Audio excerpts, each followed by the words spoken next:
प्यारे बच्चों, आज हम आपको जो कहानी सुनाने जा रहे हैं उसका उन्वान है ईदी कितनी मिली। ईद का दिन था और हर घर में खुशी का माहौल था।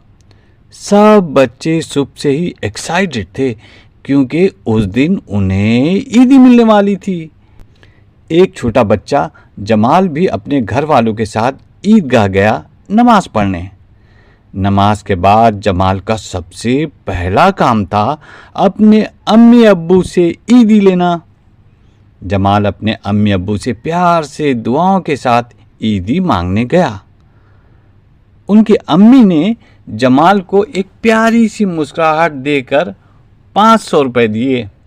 जमाल ने अपनी अम्मी को सलाम किया और उनका शुक्रिया अदा किया। जमाल के अब्बू ने भी उसे पूरे 500 रुपये दिए और कहा, इस बार तो बड़ा मज़ा आएगा आपको, अच्छे खासे पैसे मिल गए मियाँ। जमाल के चेहरे पे खुशी का इजहार था।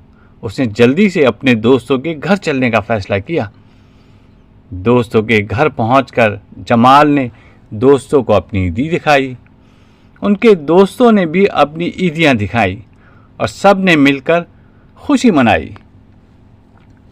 जमाल के दोस्त जुनैद को 700 रुपये की ईदी मिली थी। रिदा के पास पूरे 1500 रुपये थे और एहसन के पास 1000 रुपये जमा हुए थे।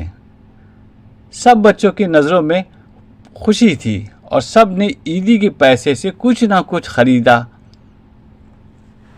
सब बच्चों के चेहरे पे खुशी थी और सब बच्चों ने अपने ईदी के पैसों से कुछ ना कुछ खरीदा, मज़े मज़े की चीज़ें ली। जमाल ने अपनी ईदी से एक नया फुटबॉल खरीद लिया।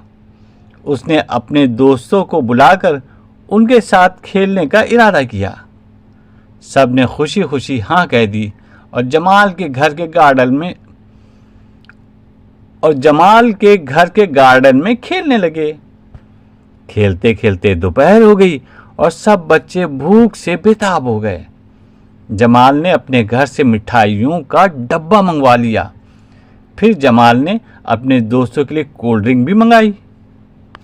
शाम के वक्त जमाल ने अपने दोस्तों को अपने घर बुलाया और उनके साथ ईदी की खुशियों को बांटने का इरादा किया और फिर सब ने मिलकर खूब मज़े मज़े की बातें की, हंसी मजाक किया और खुशी से पूरा दिन गुजारा।